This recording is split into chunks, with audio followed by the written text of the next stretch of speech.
Hey, it's Zach, and I'm back with another episode of Elevate and Accelerate. And today I am super excited to bring on a special guest, Carlos Samaniego. He has been with us for some time here, but he is a tax consultant and really just a great guy. And so I'm excited to talk more with him and what he does and how a personal brand has really made a difference in his life and his business. So without further ado, let's get started.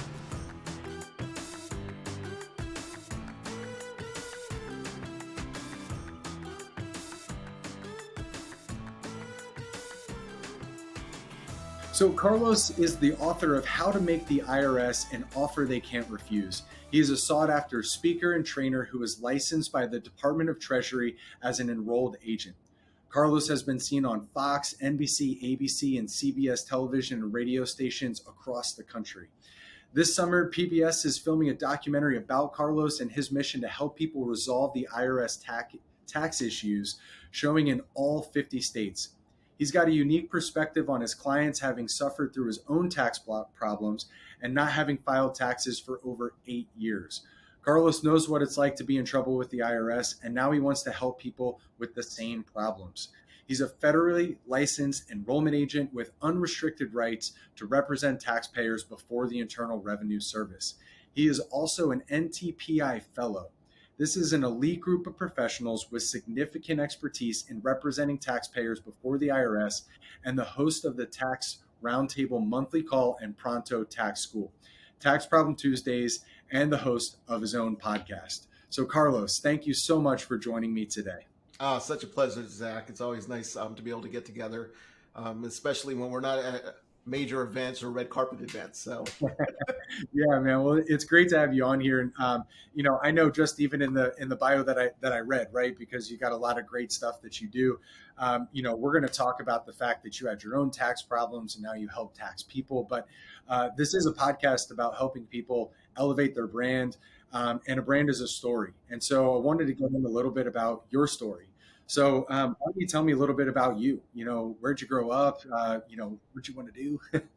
sounds good, man. Sounds good. Actually, it's kind of funny because my last name is Samaniego, and I've lived out here in Southern California all my life. I was literally born in San Diego, so I always crack up. I'm Carlos Samaniego from San Diego, um, and average dude. I'm the oldest of five siblings, and lived in San Diego in my early childhood, and then you know. I think as in sixth grade, we moved up into what's called the Inland Empire, up by the Palm Springs, San Bernardino, Riverside area, and I've lived in this town here since 1979.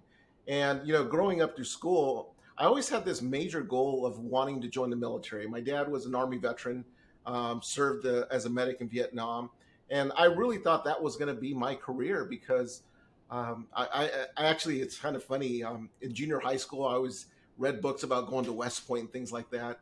And that never happened. I didn't have the grades for it. I didn't have the discipline, or actually, what I like to say, I was actually really good at grades. But once I got into high school and got a car, my priorities went elsewhere. And I ended up, I did join the Army. I was actually a medic in the Army for a few years, and realized that's not what I wanted to do with my life. And ended up coming out of the Army and became an EMT. That was the kind of career I'm like, my dad was a medic. I loved being a medic in the Army, and I loved just the idea of being able to help people that were dealing with financial medical problems. It's just it's a noble career. I really think, for those first responders that are out there doing that work. And I literally did that for 11 years. And that's almost where my story begins.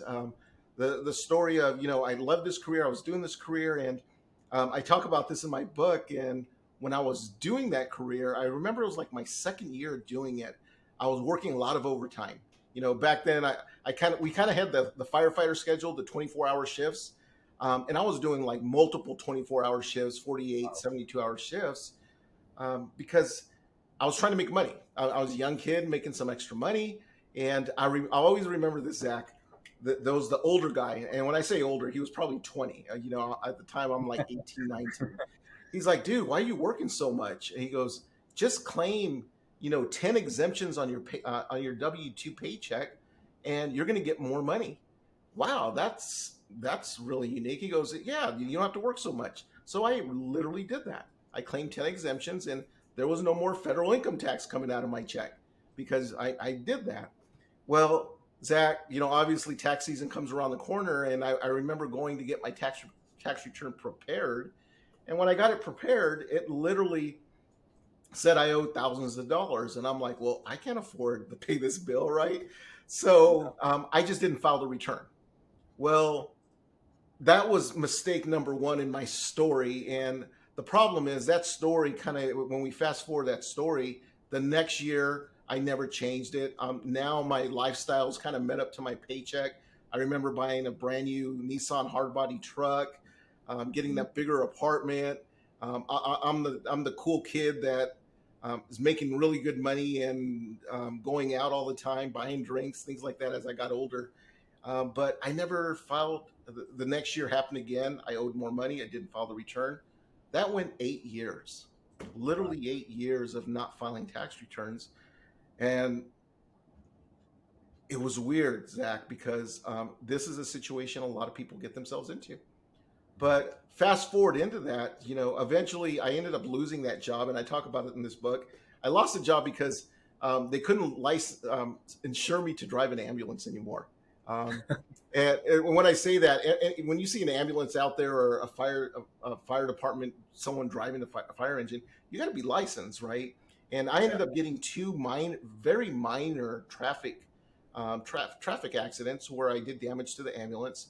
And I remember the supervisor coming out telling me, Carlos, there's no way we can insure you because you've had two incidences in 1 year. And I said, well, what are my options? And he told me, well, the only option you really have right now is taking a desk job for a year, and then we can get you back on the ambulance, or we got to let you go. And by this time, my entrepreneurial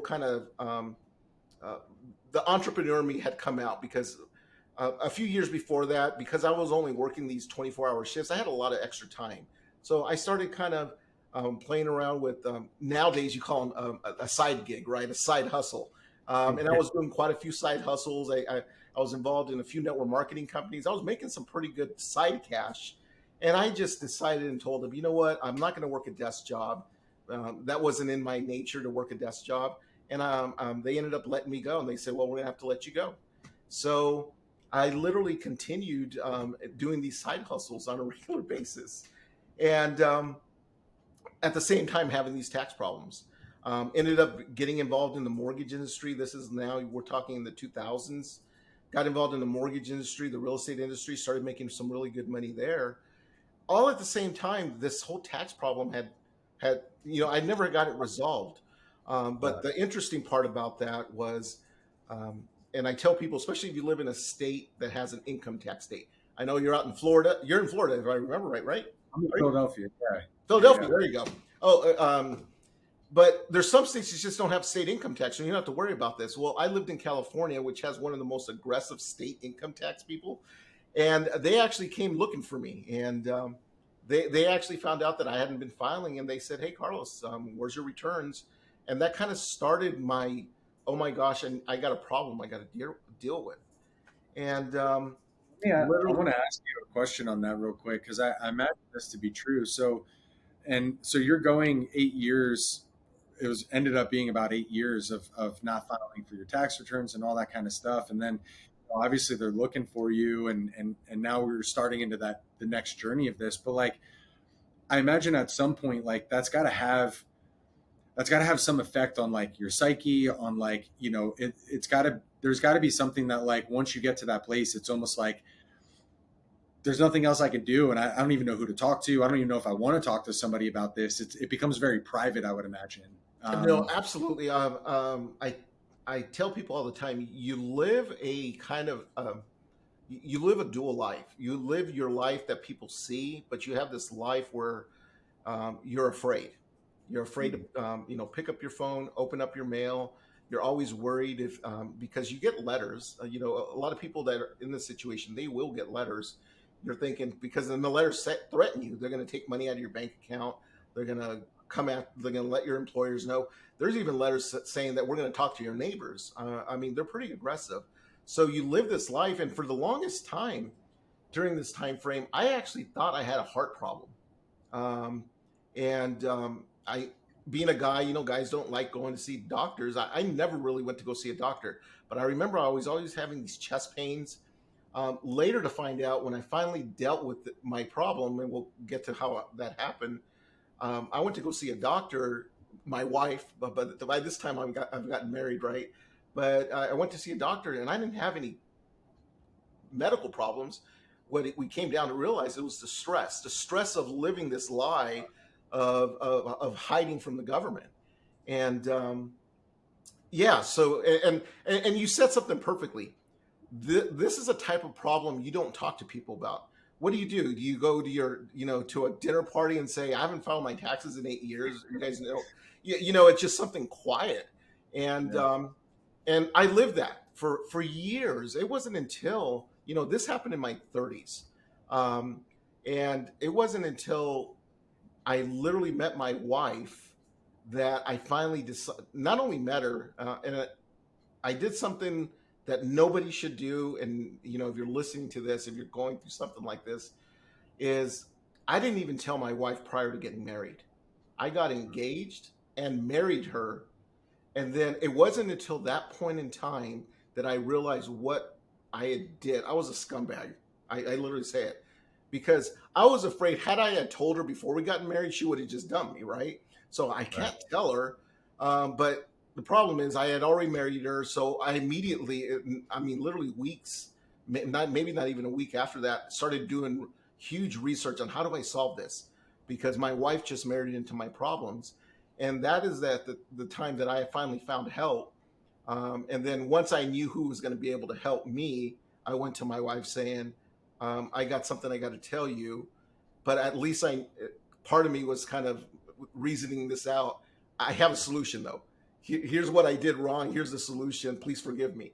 Yeah. So Well, I mean, look, that's it's something that I talk about a lot too, and it's this idea that like we're all in our stories, and our stories are whatever they are, and the stories we tell ourselves and all this kind of stuff, and it's like you know you you were young, you were doing what you had to, and it's like at the end of the day, um, it brought you to where you are today, right? And the story, the life experiences that you went with, I know you and your wife are still together. You guys are great. I've seen her in the background a few times when we were talking, like, and so and now having experienced that, like to really the nth degree, right? I mean, there may be people who are struggling with this alone, and like you said, it's not something you just talk about at a dinner party. There's a lot of other struggles that you can talk about with friends and family and things that you're going through, right? Like, but like this is something for whatever reason that people feel embarrassed to talk about, especially when it comes to finances and money and those sorts of things, right? And so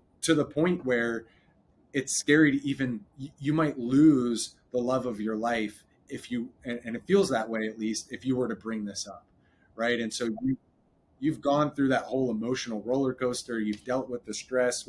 You've dealt with the stress, and so now you went from having to leave being an EMT and then a first responder to then going onto this journey, getting married, and then doing all the research and learning about what it was going to take to fix things. And now that's what you do. Is now this is how you help people, is to keep them from moving through a lot of what you went through. absolutely, actually, my wife inspired me to do. Well, let me back up. The idea, the seed of doing this type of work came from the guy that actually helped me. His name's Ernie. I actually, on the wall behind me, he's sitting right there. I had found Ernie, and I had found out, that there are only certain individuals that are licensed to be able to help people with tax problems. And I found Ernie. I call him my godfather. And I remember when he finished, he had told me, he goes, Carlos, you know what? If you're ever looking for a career change, I think you'd be really good at this. You're very passionate, you're very caring, and it seems like you like to help people. And I think this would be a good career choice if you're ever deciding to make a career choice. And I kind of just blew it off, but it always stuck in the back of my head because one of the things I had started doing, even when, believe it or not, one of my side gigs, side hustles was actually preparing taxes. I actually had went to school to learn how to prepare taxes. So I had this, here I am not filing my own taxes, but I was licensed to help prepare taxes. Yeah. So when I was actually fixing my problem, there were some returns that had to get done that I actually did them, and he was like really impressed with that. So I think that's kind of why he kind of gave me that little seed of an idea. But as time went on, I realized, and I did taxes for quite a few years. Um, I was doing taxes, real estate, everything in the financial side of things. And my wife kind of just brought it up, why don't you look into becoming an enrolled agent, helping people with tax problems? So I started thinking about that. I'm like, wow, wouldn't that be a story, right? Yeah. So I ended up going through the process of going through the education and going through the licensing process to become an enrolled agent. And we literally co-founded the company together. As Zach said, she's sitting right over here on the left-hand side. I call her the brains of the operation. She's making sure everything flows correctly between government agencies. But it's pretty amazing, and people find it amazing because when they come to us, they're coming to us with this emotional stress, and they already are embarrassed by it. But when they hear the story, and it was a story, and we'll talk about this, that I never wanted to share, and I didn't share for years, even while I was doing this, because I was still embarrassed by it. I'm like, oh, what are they going to think of me? You didn't even file your taxes. But once I started sharing that story, it just opened up, and we have people sitting here sobbing and crying, and it's been a neat experience. I love that, and I love how, I mean, you keep saying it, right? It's the story behind this, and I talk about this too, but so much of my story I was ashamed of as well, and we talk about that at a different time, but like it's there's so many people who have parts of their story that they don't want to share, they're embarrassed to share, they don't think it's going to matter, and really, at the end of the day, all we have is our story, like and the people that are involved in it, right? And who come into our stories. And then because of being able to share our stories, we get to help other people who might be in a similar position that are crying out for help, but silently, right? It's their hearts pounding out of their chest, but they're looking for somebody who can help them with the problem that they're in. And so it's great that like now that you have embraced that your story, and have turned that into a success story where now you're helping other people and you can empathize deeply with everything that they're going through. It uniquely qualifies you to serve your clients because you know it better than most people. No, um, absolutely, that's so absolutely. cool. Once you share your story, and again, I mentioned I never wanted to share that story, and for the first few years of my business, I didn't share the story, and I was struggling. I was just trying to figure out, how do I find somebody. You're just a commodity like everybody else. You're like everybody else, and when I was actually told, you know what, you need to share that story. When that person told me that, and I was embarrassed by it, and I'm like, okay, how do I do this? And I started talking about it. My book, the How to Make the IRS an Offer They Can't Refuse. The whole first chapter is the story of how I got myself in this nightmare, right? Mm, And then what I did to get out of that nightmare, and how you can actually do that too. When I shared that story, here's the thing: nobody can compete against me because nobody has the exact same story, you know. And there's individuals that have gone through what I've gone to do this type of business, but every person's story is so unique. Most people don't go what I went through and then marry their wife and then tell them afterwards. It's just by having that unique story and sharing your that story with people, you set yourself so far above in terms of nobody can kind of compete with you. yeah, Your angle's just so much different, and even if somebody wanted to compete, they can't. It's just because they don't have the same story, and I yeah, think that's what makes this so unique. It's just, oh, it just, you doing what you're doing, talking about stories, is so important because it makes it dramatic. I'm a living testament of how my story changed everything for me. Hmm. That's so cool, and thanks for sharing that. And that kind of brings us, I think, to the other part of this, right? Because I know, in even what you're saying, and I've seen your story, albeit over the last year or two. That's my only access to your story, but how you've been able to not only leverage that story to grow your business, but it's turned into other things, right? Like I mean, it's changed it's changed the type of business that you have and the type of conversations that you have. And you've probably heard us talk about this, but like we say, like, a brand is a story, and branding is storytelling, and a great brand is a story that others share for you. And when you are the face of your business and you're building a personal brand or a celebrity expert brand, even, um, you know having your story at the center of that is what sets you apart, but it's also what connects you so deeply with your prospect. And that's what they're looking for. They're looking for somebody that they can trust. And obviously, just even listening to this, like, you can hear, and maybe it's just because I know you, but it's like you can hear the passion that you have and the desire that you have to want to help people, and how you really do care about that. So that's so cool. So, can you tell me a little bit, now, having the book that you did, and then how a personal brand and leveraging that brand has really changed the conversations that you've had, and how it's Oh, helped you grow absolutely, your business.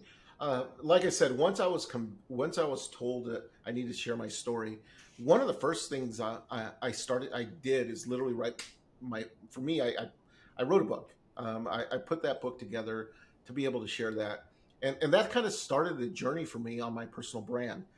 Because if you think about what I just said earlier, prior to even doing anything, I was just doing taxes, right? I was kind of like the generalist. I did taxes for anybody that needed taxes. Didn't matter who you were.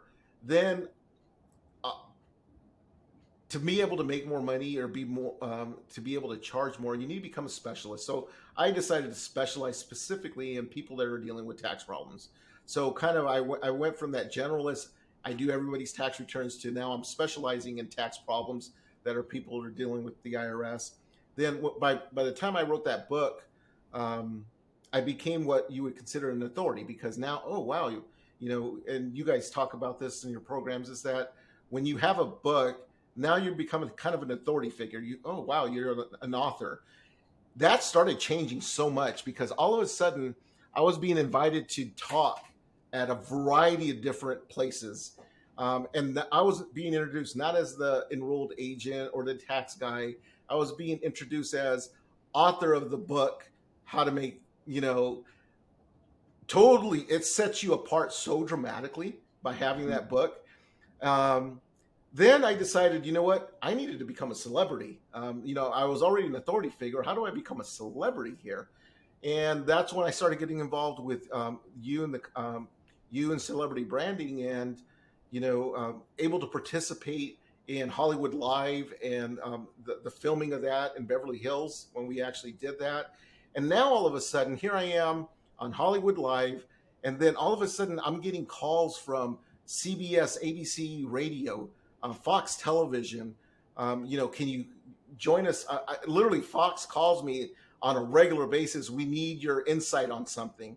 And why are they doing that? It's because they're searching out there, and they're looking for the person, one, that's got the brand, who's been on their shows already, who's got an authority, that's an authority figure. It just kind of blew things out of the water, to the point where I was invited for this documentary that's going to be hosted on PBS throughout the country, and they're literally flying in here in a few weeks to film this documentary that's going to be hosted on PBS all across the country, and on almost every major cable television network. So it started again. Where did all that start with? Sharing the story. And then I just kind of took it step by step by step. And a good friend of mine just recently told me, he just became an enrolled agent. I kind of coached him, mentored him through this process. And he said, "Oh my God, you're like all over the place. It's just like you're like levels upon levels upon levels. Is that wherever you look, you're like popping up, and it's true. It starts to happen. And here's what happens, Zach. You literally, people will call the office looking to book an appointment, and they will say, "Oh my God, am I actually talking to Carlos?" They're almost shocked that they're talking to me. Yeah. Why would this celebrity actually be talking to me? They think they're going to get somebody else. And even my wife, to the point now, she's become a celebrity because I've actually interviewed her on my podcast, interviewed her on YouTube, trying to get the woman's perspective of marrying somebody with tax problems, so yeah, it's been a journey. It really has been. You. That's so cool. I mean, look, Carlos, I love this, man, because it's not only do you have a great story, right? Like it's a comeback story in so many different ways, but it's also the fact that now you're out there helping people so that they can have their own comeback story.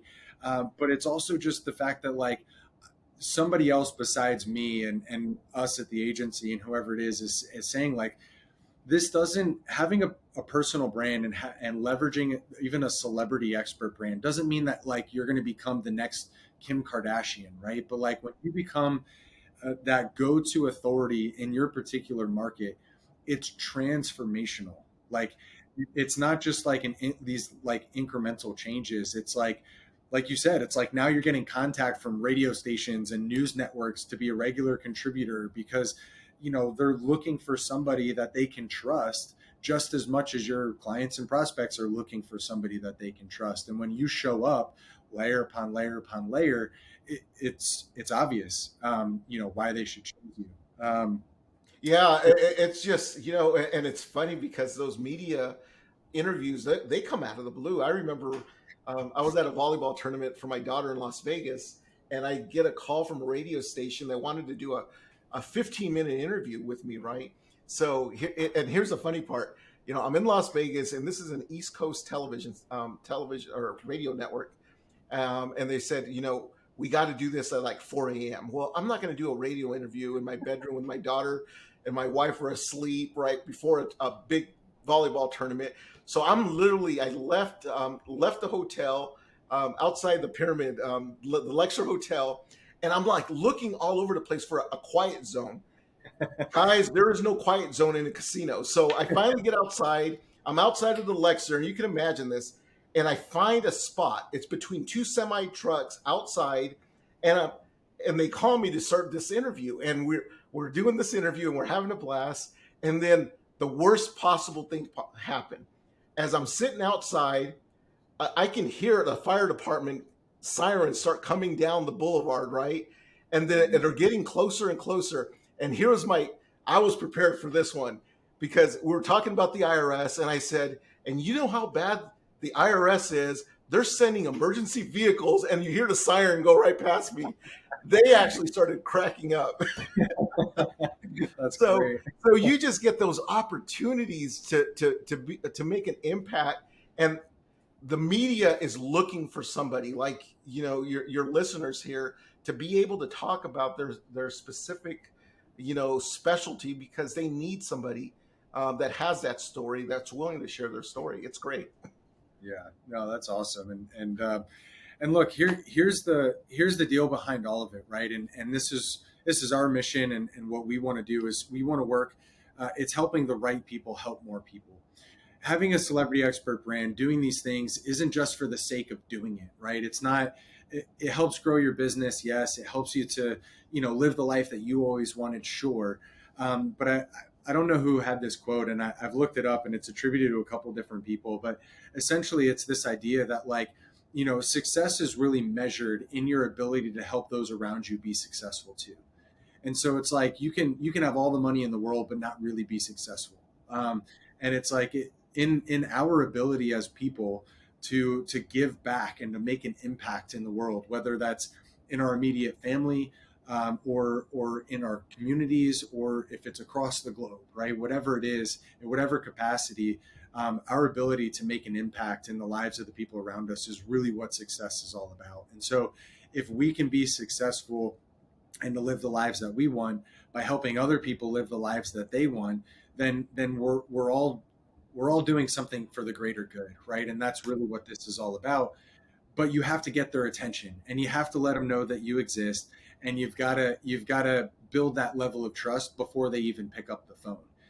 And that's where a personal brand and sharing your story and doing all this stuff really comes into play for those business owners that are out there. Um, so great, man. Carlos, as we kind of wrap here, I've got a question for you. There's a lot of people who listen to this who are just starting their businesses. Maybe they've been in business for a while, but I like to ask everybody this question. That's simply this: like, what is one piece of advice that you would give to somebody who's listening today? You know what? Is make that decision to share your story, to find out your unique story. You have to make that decision. Um, I I had my story for years, but I never wanted to share it because for me, I was afraid. I was embarrassed by it. And then I didn't realize when my coach told me you need to share your story can help millions of people if they knew your story. That kind of woke me up. And as embarrassed as I was, and I was, even after I started sharing, I was still embarrassed by it. You know how embarrassing it is to go in front of, the first time I shared that story to a group of 300 people, I was embarrassed by that story. But I also got a standing ovation when I was finished. So Mm, to me, it meant a lot because I think people wanted to hear something that was truly authentic and it wasn't a sales pitch. I was just telling them what I had went through and how was able to resolve that problem. And whether you may not be speaking to the person that may need you, but you may be speaking to somebody that knows somebody that needs you. And if you make that decision to share your story, your life will change. that's awesome, man. Well, thanks so much for joining me today. I mean, it's been a pleasure having you on here, and thanks for the valuable information that you shared. My pleasure. My pleasure. I'm looking Yeah. forward to seeing you here coming up in a few minutes. Yeah, I can't wait. And thanks to all of you for listening. As always, if you've enjoyed the show today, please like, subscribe, help us get out there and reach more people. And as Carlos said, I can't say it any better. Get out there and share your story. Thank you.